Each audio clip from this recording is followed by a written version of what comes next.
तो दोस्तों आज हम स्टार्ट करने वाले हैं मैथ्स वन मैथ्स वन का फर्स्ट चैप्टर।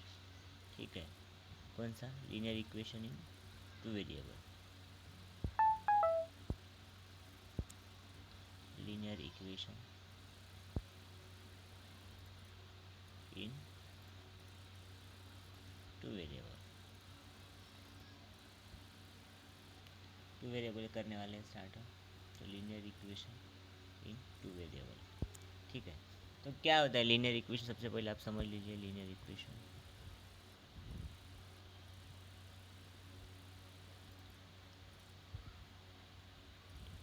इन टू वेरिएबल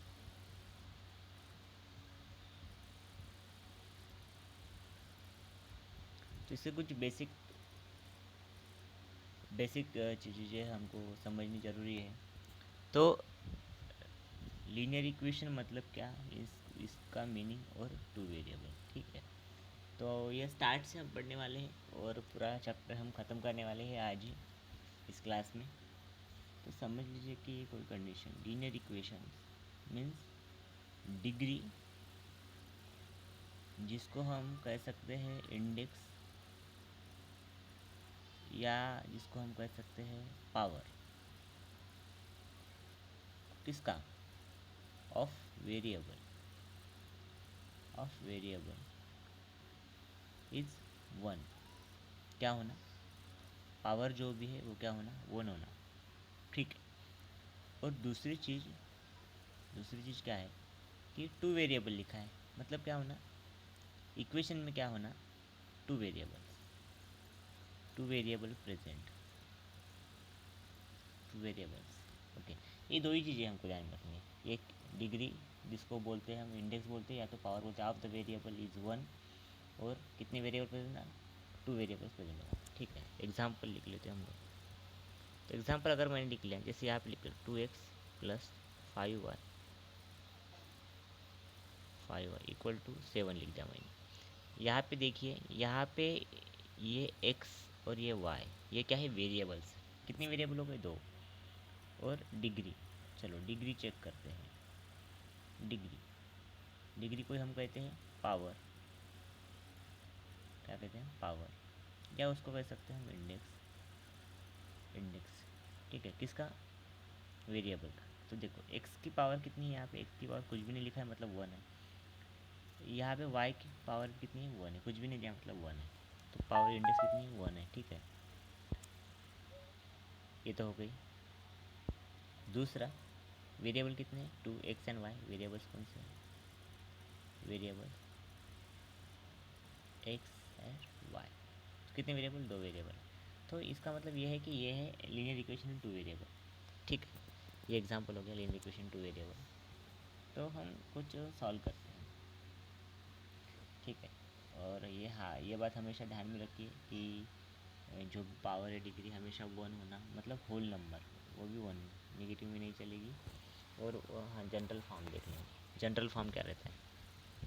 तो हम लिखेंगे general form of linear equation. General form of linear equation. General form of linear equation वो है हमारा A X plus B Y plus C equal to zero. ठीक है, वहाँ यहाँ पे ये हमारा general form of linear equation है, A X plus B Y C equal to zero. यहाँ पे ए क्या है? ए बी सी, ये क्या है? Constants. These are the constant मतलब कोई भी alpha numbers 1 2 3 4 5 6 7 8 9 and x and y क्या है? ये आर वेरिएबल्स। ये हमारे लिए है वेरिएबल्स। ठीक है, तो ये जनरल फॉर्म आप लिख लीजिए, A X plus B Y plus C equal to zero. अब हमको सीखना है कि कौन सी इक्वेशन लीनियर इक्वेशन है, वेरिएबल वेरिएबल नहीं है। चलो दिखते हैं। 4x plus 3y equal to 12 लिखा है मैंने। क्या ये लीनियर इक्वेशन टू वेरिएबल है? तो सबसे पहले क्या चेक करेंगे, डिग्री चेक करेंगे, इसकी वैल्यू 1 है, इधर पावर 1 है ऑब्वियसली तो है, और यहाँ पे और वेरिएबल तो 1 है और 2 वेरिएबल है, yes it is a linear equation two variable है। देखेंगे क्या टू वेरिएबल है, रीज़न क्या है इसका, टू वेरिएबल विथ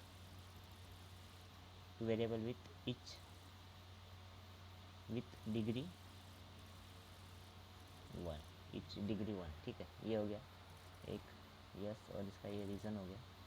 दूसरा एग्जांपल देखेंगे, दूसरा 3x² - 7y = 13। क्या ये लीनियर इक्वेशन टू वेरिएबल है? यहाँ पे देखिए x की पावर 2 है, आंसर है हमारा नो। रीज़न क्या लिखेंगे, नो का रीज़न लिखना है, the degree of variable x is 2, the degree of variable x is 2, इसलिए ये लीनियर इक्वेशन टू वेरिएबल नहीं है, इसका आंसर नो है। थर्ड एग्जांपल देख लेते हैं हम लोग, थर्ड एग्जांपल √2 x - 7y = 13। क्या ये लीनियर इक्वेशन टू वेरिएबल है? हाँ, ये कोई भी नंबर है, हमको उससे कुछ लेन देन नहीं है, हमको सिर्फ यहाँ पे डिग्री 1 होगा, कुछ भी नहीं लिखा मतलब 1 है, आंसर है यस। रीज़न लिख लीजिए, रीज़न तो आपको अभी पता ही चल गया, रीज़न क्या लिखना है, रीज़न लिखना है अपना two variable with degree 1, two variable with each degree 1, ये हो गया तीसरा। चौथा देख लेंगे हम 0x प्लस 0 है, 0x प्लस 6y - 3 = 0। मुझे बताइए क्या लीनियर इक्वेशन वेरिएबल है? किसी का आंसर यस हो सकता है, किसी का आंसर नो हो सकता है, लेकिन मेरा आपका आंसर क्या है, यस या नो? नो, यस नो, मेरा आंसर है नो। इसका आंसर नो क्यों है, देखिए ये 0x है तो 0 यहाँ पे मल्टीप्लाई हो गया प्लस 6y - 3, जैसे का वैसा लिख लिया मैंने, लेकिन 0 यहाँ पे मल्टीप्लाई में है, कुछ भी नहीं होता। देखो अगर इन दोनों का मल्टीप्लिकेशन करेंगे 0 × x, तो 0 anything multiplied by any number, the answer is 0 plus 6y - 3 = 0। अब देखिए यहाँ पे 0 × x किया तो आंसर 0 आ गया है। क्या यहाँ पे मुझे पावर 1 दिख रही है? हाँ, डिग्री 1 दिख रही है, लेकिन यहाँ पे वेरिएबल 2 है क्या? नहीं है, इसलिए ये सिर्फ यहाँ पे एक ही वेरिएबल रह गया, तो इसलिए ये क्या है, नो, ओनली 1 वेरिएबल प्रेजेंट। उसका आंसर क्या रहेगा, 0x प्लस 6y = 2 लिख लीजिए आप लोग, तो ये भी आंसर क्या रहेगा हमारा, नो। इसका आंसर नो है, क्यों नो है, क्यों बताया ना आपको, तो क्योंकि अगर 0 है, इस 0 से अगर इसको मल्टीप्लाई करेंगे तो आंसर 0 आ जाएगा, ये तो क्या रह जाएगा, सिर्फ 0 प्लस 6y = 2 रहेगा। मतलब क्या है, ओनली इसका रीज़न क्या लेंगे, only 1 variable present, only 1 variable, और हमको क्या चाहिए, 2 वेरिएबल चाहिए और उसकी पावर भी 1 होना। ठीक है, तो ये हो गया, ये ढेर सारे एग्जाम्पल हो गए। चलो और एक लिख लेते हैं, पाँचवा एग्जाम्पल लिख लेता हूँ मैं। ठीक है, चलो पाँचवा और एक बात, 4y(x) प्लस 5y(y) = 4। चलो बताइए क्या ये लीनियर इक्वेशन टू वेरिएबल है? मेरा आंसर, बॉस का आंसर क्या होगा, यस या नो? मेरा आंसर है नो। इसका रीज़न क्या है, इसको अगर सॉल्व करेंगे हम लोग, इसको अगर सॉल्व करेंगे तो क्या हो जाएगा, ये 4, ये यहाँ पे 1 रहता है, यहाँ पे ये 1 रहता है, ठीक है, लेकिन हमको क्या चाहिए, जनरल फॉर्म में चाहिए, ax plus by plus c = 0, ये हमारा जनरल फॉर्म। इसी फॉर्म में हमको क्या चाहिए, लीनियर इक्वेशन टू वेरिएबल, इसी फॉर्म में चाहिए। क्या ये हमारा इस फॉर्म में है क्या, ये दिया हुआ इक्वेशन ये हमारा इस फॉर्म में है क्या, नहीं है, तो इसको हमको पहले इस फॉर्म में करना पड़ेगा। देखो ये 4 यहाँ पे लिख दिया मैंने, अब ये x है, ये x नीचे से क्या जाएगा, ऊपर जाएगा, तो इसकी जो इंडेक्स पावर जो भी है वो उसका साइन इन्वर्स हो जाएगा। अगर +1 है, कुछ भी नहीं मतलब +1 है, तो क्या हो जाएगा, वो -1 हो जाएगा। प्लस, अब प्लस जैसे प्लस का वैसे, अब 5 है, तो 5, ये y है, y इसकी पावर, ये अगर ऊपर चला जाएगा तो इसकी पावर वो उससे क्या हो जाएगी, इन्वर्स हो जाएगी तो -1 = 4। अब देखिए यहाँ पे x और y दो वेरिएबल तो है, लेकिन इनकी पावर देखिए, इंडेक्स पावर या पावर देखिए, डिग्री देखिए -1 है। हमको माइनस चाहिए क्या, -1 चाहिए क्या, नहीं चाहिए, हमको 1 चाहिए, इसलिए आंसर क्या है, नो। तो डिग्री ऑफ वेरिएबल इज़ -1। ठीक है, ऐसा आपने आंसर लिखा तो भी इसका आंसर नो है। ठीक है, और एक एग्जांपल लिख लेते हैं, और एक एग्जांपल में लिख लेते हैं यहाँ पे, और एक एग्जांपल लिख लेते हैं। 4xy -5y is -8 = 0। क्या ये linear equation in two variable है? मेरा आंसर क्या है, नो है। अब ये नो क्यों है देखिए, अब किसी को लगता है कि हाँ यहाँ तो दो वेरिएबल है ना, एक्स वाई, तो एक तो वेरिएबल दो वेरिएबल है, पावर भी 1 1, नहीं ऐसा नहीं लिखा। हमको क्या चाहिए, A X plus B Y plus C = 0।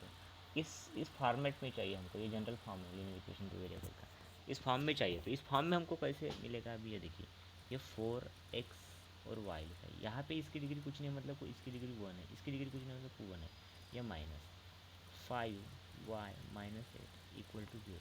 अब देखिए यहाँ पे डिग्री 1 डिग्री 1, यहाँ पे डिग्री 1 है, ठीक है, लेकिन जब ये तो एक ही टर्म हो गई ना, 4x 4x लिख लेते हैं, 4xy -5y -8 = 0। देखो 4x की डिग्री भी 1 है, यहाँ पे y की डिग्री भी 1 है, और -5 यहाँ पे y की डिग्री 1 है, -8 = 0 है। मेरा आंसर तो नो था, मैंने पहले बताया मेरा आंसर नो है। नो क्यों है, तो देखिए ये पावर की क्या होती है, सम हो जाती है, पावर की सम हो जाती है, 1 + 1 2 हो गई ना, 4, मतलब x और y की अगर कंबाइन पावर करेंगे तो ये पावर कितनी हो जाएगी, 2 हो जाएगी। इन दोनों की पावर की सम हो जाएंगे 2, -5y1 -8 = 0। अब देखिए ये पावर 2 हो गई ना, इन दोनों की मिलके पावर 2 हो गई। तो ये पावर 2 सम होती है जब भी मल्टीप्लाई में रहते हैं टर्म, तो इनकी पावर की सम होती है, तो 2 पावर 2 चलती है कि हमको नहीं, इसलिए ये क्या है, इसका आंसर नो है। ठीक है, तो ये हो गया हमारा कि किसी भी गिवन इक्वेशन को लीनियर इक्वेशन है कि नहीं है वो फाइंड आउट करना। ठीक है, तो इसके डिफरेंट मेथड्स है लीनियर इक्वेशन सॉल्व करने के। तो वैसे मेथड्स आपको तो पता है, methods of solving linear equation. ठीक है, वैसे बहुत सारे एग्जांपल हमको पता, मतलब बहुत सारे मेथड्स हैं, तो वैसे 4 मेथड्स है बेसिकली जो भी हमने पढ़े। 4 मेथड्स में कौन से, elimination by equating the coefficient, elimination method, elimination by equating the coefficient, by equating the coefficients, ये एक मेथड हो गई। दूसरी मेथड कौन सी है, elimination by substitution, elimination by substitution.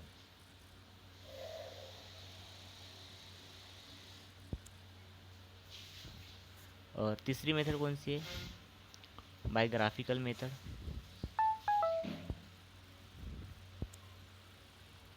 Bye graphical method. चौथी मेथड कौन सी है, चौथी मेथड है by Cramer's, by Cramer's rule. तो ये हमारे 4 मेथड है, इन 4 मेथड से हमको जो भी लीनियर इक्वेशन टू वेरिएबल है वो सॉल्व करना है। तो उसमें से हम पहली मेथड देख लेते हैं, और पहली मेथड के हमने कुछ एग्जांपल सॉल्व कर लिए थे। ठीक है, तो पहली मेथड के हमने कुछ एग्जांपल सॉल्व कर लेते हैं, थोड़ा टफ वाले एग्जांपल ले लेता हूँ मैं। ठीक है, पहले एक सिंपल एग्जांपल ले लेता हूँ मैं, बाकी आप सॉल्व कर ही सकते हैं। तो एक एग्जांपल लेते हैं हम, सॉरी, ठीक है, तो एग्जांपल ले लेते हैं, कौन से मेथड से, बाय एलिमिनेशन, बाय, हाँ ठीक है, वही मेथड जो हमने बताया था अभी, कौन सी, elimination by equating the coefficient, पहली मेथड। ये हेडिंग दे दीजिए आप, elimination by equating the coefficients, elimination by equating the coefficient. ठीक है, इसका एक एग्जांपल पढ़ेंगे। ठीक है, तो इसका एग्जांपल हम जो पढ़ेंगे वो है 2x minus 3y equal to 9, ये एग्जाम हो गया। और 2x plus y equal to 30, ठीक है, ये इक्वेशन 1, इक्वेशन 2। तो एलिमिनेटिंग बाई, हाँ equating, solving linear equation to, solving करना मतलब क्या करना है, जो भी वेरिएबल्स दिए रहते हैं उनकी बस वैल्यू निकालना होता है हमको, ठीक है। तो इन दोनों इक्वेशन का आप लिख लीजिए, हम इनको सॉल्व करेंगे, मतलब एक एक्स और वाई जो भी वेरिएबल है उनकी वैल्यू निकालनी है, बस यही होता है। तो इक्वेशन क्या थे हमारे, 2x minus 3y equal to 9, this is equation 1, ठीक है। और दूसरा था 2x plus y equal to 13, ये हमारा था दूसरा इक्वेशन, ठीक। तो अब देखिए ये elimination method by equating the coefficient, elimination method by equating the coefficient, इसका मतलब कैसे देखो, इक्वेशन कोएफिशिएंट क्या चीज़ होती है, तो ये देखिए ज़रा, ये जो एक वेरिएबल के सामने जो नंबर्स होते हैं उनको बोलते हैं कोएफिशिएंट, ठीक है, ये बात ध्यान रखिए। मतलब क्या बोला मैंने, जो भी नंबर्स होते हैं वेरिएबल, एक्स और देखो एक्स के सामने 2 है तो 2 कोएफिशिएंट होता है, वाई के सामने 3 है तो 3 कोएफिशिएंट होता है। अब हमको कोएफिशिएंट मतलब कोएफिशिएंट सेम होना, इक्वेट करना है कोएफिशिएंट को। तो ऑलरेडी यहाँ पे देखो इस एक्स का कोएफिशिएंट पहले वाली इक्वेशन में एक्स का कोएफिशिएंट 2 है, दूसरे वाली इक्वेशन में एक्स का कोएफिशिएंट 2 है। तो ऑलरेडी किसी भी एक वेरिएबल का अगर कोएफिशिएंट इक्वल हो तो भी आप डायरेक्टली सॉल्व कर सकते हैं, डायरेक्टली करना, अगर नहीं है तो फिर हम इक्वेट कर सकते हैं, ठीक है। तो वैसे अभी देखो सेम है, तो यहाँ पे हम एडिशन करके या सब्ट्रैक्शन करके भी कर सकते हैं। वैसे हमको सब्ट्रैक्शन करके हम इसको सॉल्व करेंगे, ठीक है। एडिशन करेंगे तो क्या हो जाएगा, 2x प्लस 2x 4x हो जाएगा, और कोई भी एलिमिनेट कोई वेरिएबल कैंसिल नहीं होगा, ठीक है। तो इसलिए हम क्या करेंगे, इनको कैंसिल कर देंगे, ठीक है। तो कैसा करना है, 2x plus minus 3y equal to 9, ये पहला इक्वेशन हो गया हमारा। दूसरा इक्वेशन कौन सा है हमारा, 2x plus y equal to 13, ये हो गया, ये एक इक्वेशन और ये दूसरा इक्वेशन।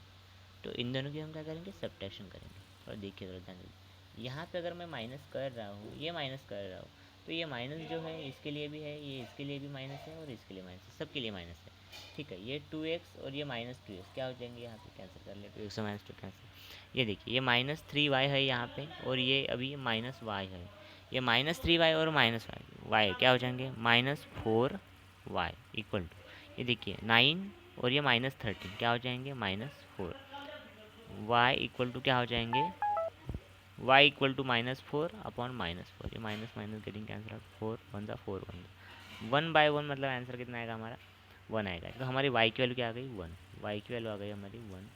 तो ये 1 हम क्या कर सकते हैं, पुट कर सकते हैं, किसी भी एक इक्वेशन में आप पुट कर दीजिए, इसमें पुट कीजिए, उसमें कहीं भी पुट कीजिए, put y equal to 1 in equation 1 कर देता, आप 2 में पुट सकते, ठीक है। तो पुट करते हैं मैंने 2 into x minus 3 into y की वैल्यू कितनी है मेरी, वाई की वैल्यू 1 है, इक्वल टू क्या है, 9 लिखा है, तो 9।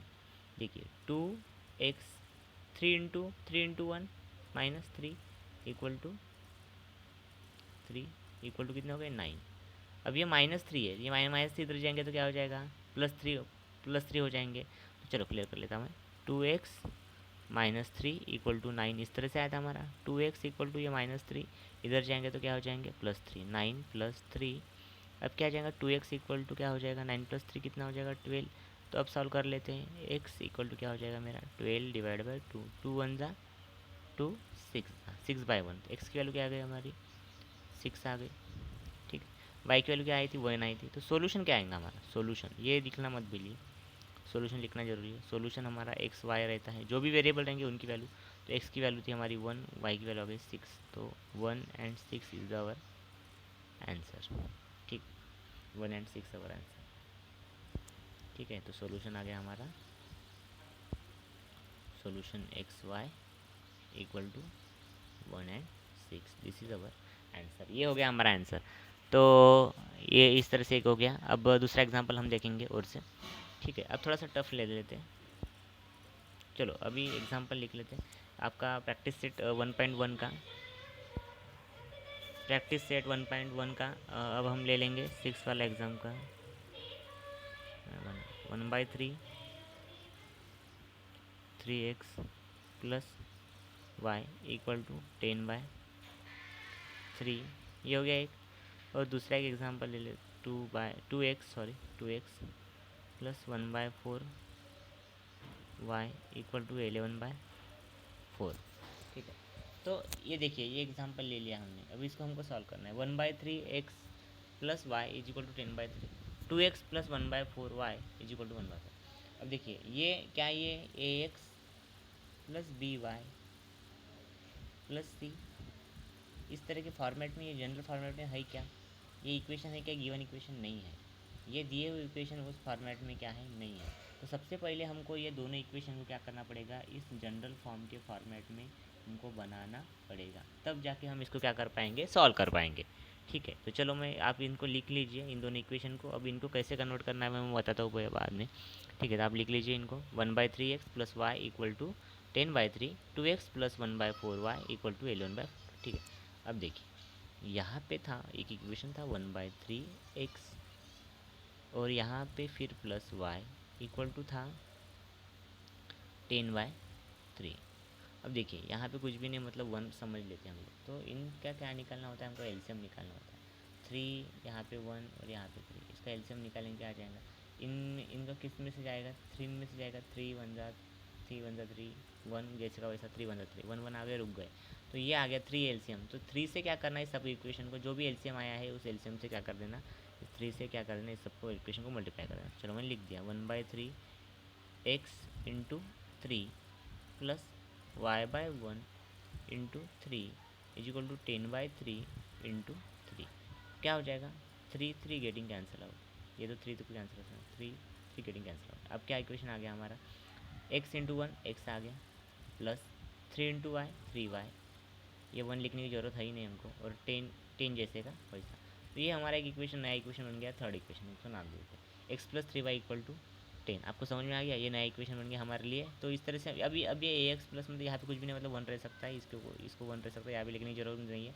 एक X plus B Y equal to C या प्लस सी लिख के इस फॉर्मेट में आ गया, ये एक हो गया। अब दूसरा इक्वेशन लिखेंगे। चलो ये 2x लिखा है यहाँ पे, 2x था, सॉरी 2x लिखा है, और लिखा है plus 1/4 y equal to 11/4।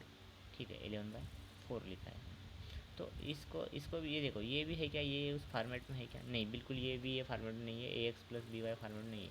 A X plus B Y plus C equal to 0, ये स्टैंडर्ड फॉर्मेट में होना हमको, और ये उस फॉर्मेट में बिल्कुल नहीं है। तो कैसे करना, अभी इनका एलसीएम निकालेंगे। इसका एलसीएम कैसे निकालेंगे, जो भी डिनोमिनेटर में टर्म्स रहेंगे, जो भी डिनोमिनेटर, उनको इनका क्या निकालेंगे, एलसीएम। जैसे यहाँ पे पहले कुछ भी नहीं, मतलब 1, नीचे में और से क्या है 4, और इधर भी क्या है 4। ठीक है, तो ये यहाँ पे जाने वाली चीज़ें है 2 से जाता है, 2 से 1 जैसे का वैसा, 2 2 ज़ा 4, 2 2 ज़ा 4, फिर से 2 से जाता है तो 2 1, 2 1 ज़ा 2, 2 1 ज़ा 2, 1 1 आगे रुक गए। जो भी लेफ्ट साइड चीज़ें हैं उनको मल्टीप्लाई कर लो, 2 2 ज़ा 4, यानी एलसीएम क्या आ गया, 4 आ गया। तो क्या करेंगे, इस सभी इक्वेशन को 4 से मल्टीप्लाई करेंगे। 2x 1 लिखने की ज़रूरत नहीं है, तो फिर भी लिख लेते, 2x into 4 plus 1/4 y into 4 is equal to 11/4 into 4। ठीक है, 4, तो 4 2 ज़ा 8, 8x आ गया यहाँ पे, क्या आ गया 8x, और यहाँ पे 4 4 कैंसिल, यहाँ पे आ गया 6 plus Y 8x plus Y आ गया इज इक्वल टू, यहाँ पे 4 4 गेटिंग कैंसिल, यहाँ पे 11 आ गया। चलो, तो हमारा इक्वेशन क्या बन गया, नया equation 8x plus y equal to 11, ये हो गया हमारा फोर्थ वाला इक्वेशन। थर्ड वाला इक्वेशन क्या बना था हमारा, थर्ड वाला इक्वेशन बना था x plus 3y equal to 10। इस तरह से हमारा थर्ड वाला इक्वेशन बना था। अब ये दोनों इक्वेशन हमारे, देखिए ये हमारे जनरल फॉर्म में आ गए। अब हम इनको क्या कर सकते हैं, सॉल्व कर सकते हैं। लेकिन आप देखिए ज़रा, क्या इनके कोएफिशिएंट इक्वल है, यहाँ पे 8 है, यहाँ पे कुछ भी नहीं मतलब 1 है, यहाँ पे कुछ भी नहीं मतलब 1 है, यहाँ पे फाई का कोएफिशिएंट 3 है। तो क्या कोएफिशिएंट इक्वेट है, क्या नहीं है। तो आप देखिए इसको कौन से नंबर से मल्टीप्लाई करेंगे और इसको कौन से नंबर से मल्टीप्लाई करेंगे, ताकि दोनों, ये एक्स का, या तो एक्स का वेरिएबल सेम कीजिए या तो वाई का वेरिएबल कीजिए। आपको कौन सा सूटेबल लगता है, मुझे तो एक्स का लगता है, क्योंकि ये इवन नंबर है तो एक्स का कर लेंगे। चलो, अगर डायरेक्टली मैंने अगर इसको अगर 8 से मल्टीप्लाई कर लिया, इस इक्वेशन को अगर 8 से मल्टीप्लाई कर लिया, तो क्या हो जाएगा, बताइए। 8 से मल्टीप्लाई कर लिया तो क्या हो जाएगा 8x हो जाएगा, ये 24y हो जाएगा और ये 80 हो जाएगा। दूसरा कर सकते हैं आप, या इसको y अगर आपको सेम करना है, y का कोएफिशिएंट सेम करना है तो आप इसको, इधर 3 है तो इधर भी 3 लाना पड़ेगा, तो इधर 3 लाने के लिए आपको क्या करना पड़ेगा, इधर 3 से मल्टीप्लाई करना पड़ेगा, मतलब सब पूरे इक्वेशन को मल्टीप्लाई करना उस नंबर से। चलो मैं 3 से मल्टीप्लाई कर लेता हूँ, तो मैंने मल्टीप्लाई कर लिया इक्वेशन 4 को, मैंने 3 से मल्टीप्लाई करने का सोच लिया, ठीक है। तो और फिर बाकी दूसरे इसको जैसे का वैसे रखना, उसको कुछ कन्वर्ट नहीं करना। क्या करना है मेरे को, इक्वेशन 4 को 3 से मल्टीप्लाई करना है। क्या हो जाएगा इक्वेशन 4 को अगर 3 से 3 इंटू 8 किया, 3 इंटू 8 किया तो क्या हो जाएगा 24x हो जाएगा, plus 24x plus 3 into Y मतलब 3y हो जाएगा, 3 इंटू वाई मतलब 3y हो जाएगा, इज इक्वल टू 11 इंटू 3 मतलब क्या होगा 33 हो जाएगा। अब देखिए, अब ये इक्वेशन मैंने 5 बना दिया। अब देखिए ये x का तो यहाँ पे x का तो कोएफिशिएंट सेम नहीं दिख रहा है, लेकिन y का कोएफिशिएंट क्या हो गया 3y, मैंने y का कोएफिशिएंट सेम किया तो y का कोएफिशिएंट सेम हो गया, ठीक है। तो इन दोनों इक्वेशन को हम कर लेंगे, 3 वाला और 5 वाला, ठीक है। कौन सा थर्ड वाला इक्वेशन कौन सा था हमारा, x मतलब 24x plus 3y equal to 33, ये हमारा कौन सा इक्वेशन आया था, फिफ्थ वाला इक्वेशन आया था। और थर्ड वाला इक्वेशन कौन सा था हमारा, x plus 3y equal to 10 था, इक्वेशन हमारा थर्ड वाला इक्वेशन था। अब इन दोनों की देखिए एडिशन करेंगे सब्ट्रैक्शन करेंगे, देखिए चलो एडिशन करेंगे तो 25x हो जाएगा और ये 6y हो जाएगा, क्या वेरिएबल कैंसिल होगा, कोई भी कैंसिल, इससे अच्छा है कि सब्ट्रैक्शन की जाए, माइनस यहाँ पे आ जाएगा, यहाँ पे माइनस, यहाँ पे माइनस आ जाएगा। इसको सॉल्व करने क्या हो जाएगा 24x माइनस एक्स क्या हो जाएगा 23x, ये प्लस 3y और ये माइनस 3y गेट कैंसिल, ये 33 माइनस 10 क्या हो जाएगा 23। अब देखिए 23 x इक्वल टू क्या आ जाएगा 23 डिवाइड बाई 23, हमारा आंसर आ गया 1। तो हमारे x की वैल्यू कितनी आ गई 1, ये हमारा x का वैल्यू हो गई। अब ये इस वैल्यू को हम किसी भी इस इक्वेशन में पुट कर सकते हैं या इस इक्वेशन में पुट कर सकते हैं, किसी भी आप इक्वेशन में गिवन इक्वेशन में पुट कर सकते हैं। मैं थर्ड इक्वेशन में पुट करने वाला हूँ, ठीक है। x की वैल्यू कितनी आ गई थी हमारी, x की वैल्यू 1 आ गई थी, तो x plus 3y equal to 10 था। हमें क्या करना है, ये इक्वेशन थर्ड था, put x equal to 1 in equation 3, ठीक। अब देखिए 1 पुट किया मैंने यहाँ पे, अगर यहाँ पे मैंने 1 पुट किया x की जगह, इस x की जगह मेरे को 1 पुट करना है, तो 1 हो गया, 1 प्लस 3, सॉरी फिर से कर लेते एक बार, देखिए x plus 3y equal to 10 था, मुझे क्या पुट करना है x इक्वल टू 1 पुट करना है, तो x की जगह मैं क्या करूँगा 1, यहाँ पे लिख दिया मैंने 1 प्लस 3y इक्वल टू 10, ये प्लस 1 है, इधर जाके क्या हो जाएगा -1 हो जाएगा, 3y equal to 10 minus 1, 3y equal to क्या आ जाएगा 9, तो क्या हो जाएगा y equal to 9 divide by 3, answer आ गया हमारा 3। तो y की वैल्यू आएगी 3 आ गई, x की वैल्यू कितनी आई थी 1 आई थी, x की वैल्यू हमारी 1 आई थी। तो चलो हम सॉल्यूशन लिख लेते हैं, सॉल्यूशन क्या लिखेंगे, सॉल्यूशन हमको लिखना है जो भी वेरी रहते हैं उसका इनाम लिखना है, बताए, ठीक है, y है, तो सॉल्यूशन क्या आएगा हमारा 1 एंड 3 इज अवर आंसर। तो ये हमारा फिनिश। तो यहाँ पे हम रुक जाते हैं, अगले क्लास में हम और से पढ़ने वाले हैं। आज पूरा चैप्टर हमको अच्छे से पढ़ना है, समझना है। तब तक के लिए tata bye bye, thank you. तब तक आप लिख लीजिए, फिर फिनिश कर लीजिए।